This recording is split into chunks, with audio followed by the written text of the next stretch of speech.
আজকে আলোচনা করব অষ্টমপতি। তো অষ্টমপতি কাকে বলে আগে বুঝুন।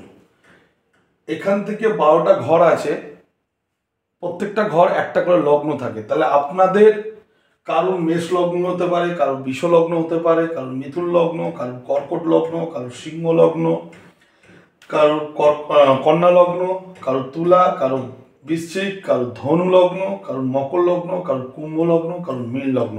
এরকম 12টা লগ্ন আছে, 12 রকমের লগ্ন আছে, 12 রকমের বিভিন্ন মানুষ আছে। তাহলে যেই লগ্নটা ধরবো, আপনাদের যেই লগ্নটা আছে সেটা হচ্ছে আপনাদের ফার্স্ট হাউস। তাহলে আপনাদের এই 12টার মধ্যে যে কোনো একটা লগ্ন হতে পারে। আমি এখানে একটা লগ্ন ধরলাম, আমি এখানে লগ্ন ধরলাম হচ্ছে কর্কট লগ্ন, এই লগ্নটা ধরলাম, এটা হচ্ছে ফার্স্ট হাউস। তাহলে লগ্নটা হচ্ছে ফার্স্ট হাউস, 12টা লগ্ন আছে। তাহলে আপনাদের যেই লগ্নটা হবে এর মধ্যে সেটা হচ্ছে আপনাদের ফার্স্ট হাউস। তাহলে লগ্নের আজকে আলোচনা করব অষ্টমপতি, মানে অষ্টম ঘরের আলোচনা করব। তাহলে এটা সপ্তম হলে এটা অষ্টম ঘর। তাহলে লগ্নের অষ্টমপতি যেই গ্রহটা থাকে, সেই গ্রহটা লগ্নের কোথায় কোথায় বসলে কি কি ফল হতে পারে সেটা জেনে রাখুন। 1 নম্বর হচ্ছে, আপনি যখন জন্মগ্রহণ করছেন তখন লগ্নের অষ্টমপতি কোথায় অবস্থান করছে তার একটা ফল হয়, তার একটা বিচার আছে। এবং প্রত্যেক দিন 3 মাস অন্তর, 1 মাস অন্তর বা 1 বছর অন্তর যে গ্রহের সঞ্চার হয়, সেই সঞ্চারের ফলে এই গ্রহগুলো লগ্নের কোন কোন ঘরে অবস্থান করে তার একটা রেজাল্ট হয়। তাহলে সেই গোচরটা আমি আপনাদের বলছি। যদি লগ্নের অষ্টমপতি যদি লগ্নে অবস্থান করে, এই ঘরটায় অবস্থান করে, বা আপনাদের যে কোনো লগ্নের অষ্টমপতি যদি আপনাদের লগ্নে অবস্থান করে, তাহলে বিপদ, রোগ, শোকাদিত, বিপত্তি সূচক করিবে। তাহলে লগ্নে অষ্টমপতি লগ্নে থাকলে রোগ, শোকাদিত, বিপত্তি এরকম ঘটনাগুলো ঘটতে পারে। যদি এই অষ্টমপতি যদি দ্বিতীয় অবস্থান করে গোচরে, তাহলে আপনাদের অর্থ হানি সম্ভাবনা প্রবল বেগে থাকে। যদি তৃতীয় অবস্থান করে থাকে এই অষ্টম ঘরের মালিক, তাহলে ভাতৃহীন কিংবা ভাতৃর সাথে বিবাদ। বোঝা গেছে? যদি লগ্নের অষ্টমপতি যদি লগ্নের চতুর্থ ঘরে অবস্থান করে, অনিবার্য পতন, পতন আপনি হবেন।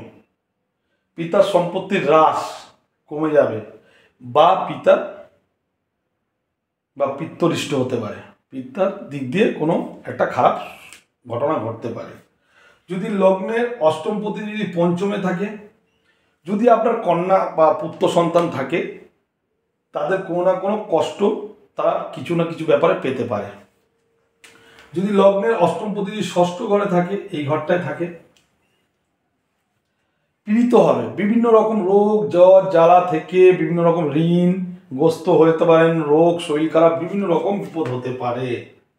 যদি লগ্নপতি যদি সপ্তমে অবস্থান করে, এই অষ্টমপতি যদি সপ্তমে অবস্থান করে, ব্যবসায় ক্ষতি হবে আপনাদের, এবং আপনাদের দ্বারা স্ত্রীর নাশক হবে।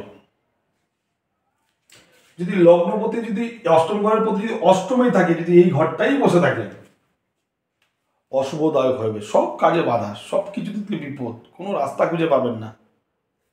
আপনারা বিচার করে নেবেন এগুলো। যদি অষ্টমপতি নবমে থাকে, এই অষ্টমপতি যদি নবমে থাকে, বিদ্যা বাধা, তার বিদ্যা কিছুতে আগাতে পারবে না। ধরুন অষ্টমপতি আপনার জন্মছকে নবম অবস্থা করছে, উচ্চ বিদ্যা আপনার দ্বারা হবে না। বা বর্তমানে গোচরে যদি আপনার নবমে থাকে, তাহলে বিদ্যায় বাধা হবে। ধর্মের জায়গা থেকে আপনার একটা ইচ্ছে থাকবে না, ধর্মটাকে আপনি সেই সময় ভালো লাগবে না, ধর্ম বিঘ্ন করবেন, এবং বিদেশে কিংবা তীর্থস্থানে মৃত্যু ঘটনা হতে পারে। তাহলে নবমে থাকলে বিদেশ কিংবা তীর্থে হঠাৎ মৃত্যু হতে পারে। যদি অষ্টমপতি যদি দশমে থাকে, আপনার লগ্নের দশমে থাকে, মাতার অমঙ্গল, মাতার দিক দিয়ে ঠিক ভালো হবে না, কার্যহানি, আপনি যে কাজ করতে যাবেন সেই কাজে আপনি ভালো ফল পাবেন না, সবসময় আপনার খারাপ হবে। যদি 11 হাউস একাদশে যদি অষ্টম ঘরের মালিক যদি অবস্থান করে,